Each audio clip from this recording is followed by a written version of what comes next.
Here's how to kill Brachy in the demo.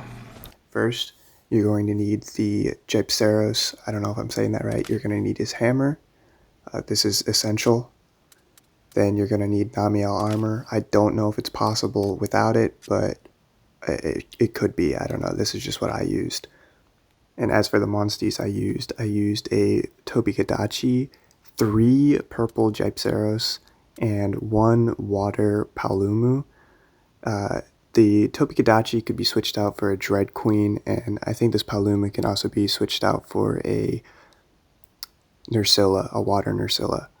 Then you're going to want Ogden as your battle ally, and you can change the strategy to prioritize same monster. That's what I used.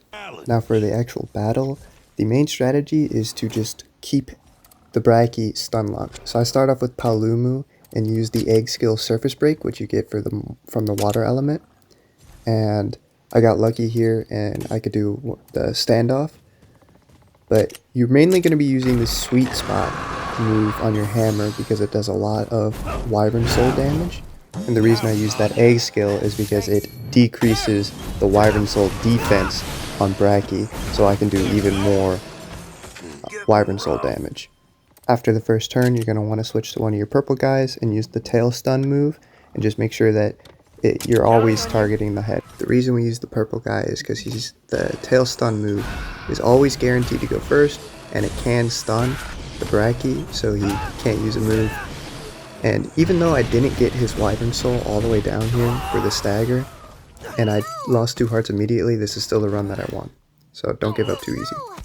One of the most important things is your kinship gauge, and your kinship gauge goes up quicker if you just let the monster do its own thing. So if you have an opportunity like that where there's a standoff, I generally let my purple guy just do whatever move he likes, unless he is targeting the arms, in which case I will have to switch so he's targeting the head instead, and he doesn't take any damage from the retaliation attack. Once you get the wyvern soul all the way down, which you can see right here just happened, and he gets staggered, and then you can see the wyvern soul turns blue, and when it's blue like that, the monster is fatigued and is pretty much guaranteed to miss its attack no matter what. So this is also kind of a chance for you to make any preparations that you need, like giving yourself stamina or using a buff from one of the monsters.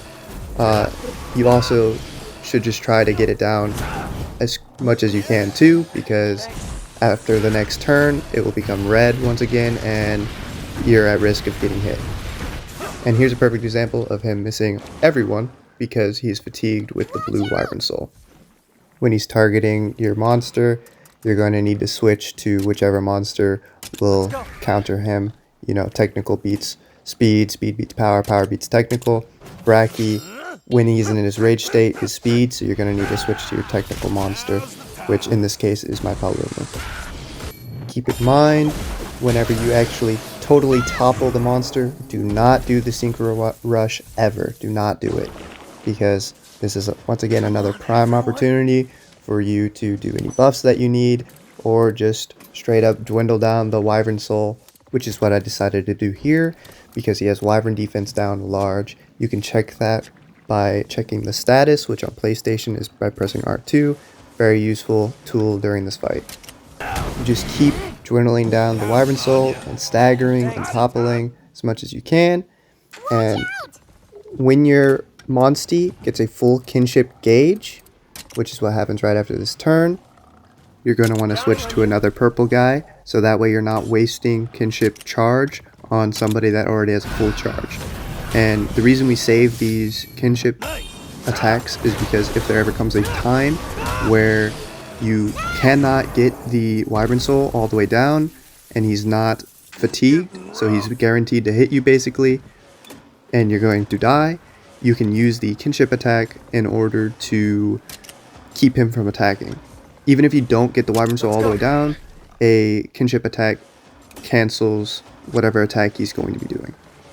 You can see me doing that right here because I don't think I can get that 3 wyvern soul bars down in this turn, and it's not blue, so I just make a judgment call and use the kinship attack.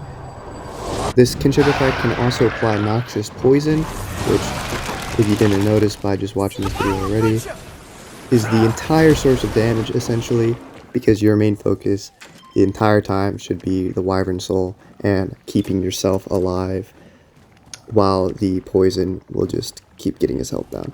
I tried to keep this video as brief as possible while covering the most important things. It still ended up being like over 5 minutes long. If you watched all the way, thank you. And if you have any questions, feel free to ask. I will try my best to answer them all.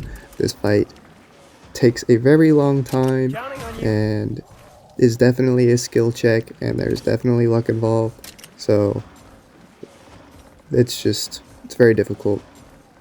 Good luck. Also, huge thanks and shout out to this guy right here, because without his video I wouldn't have even known where to begin.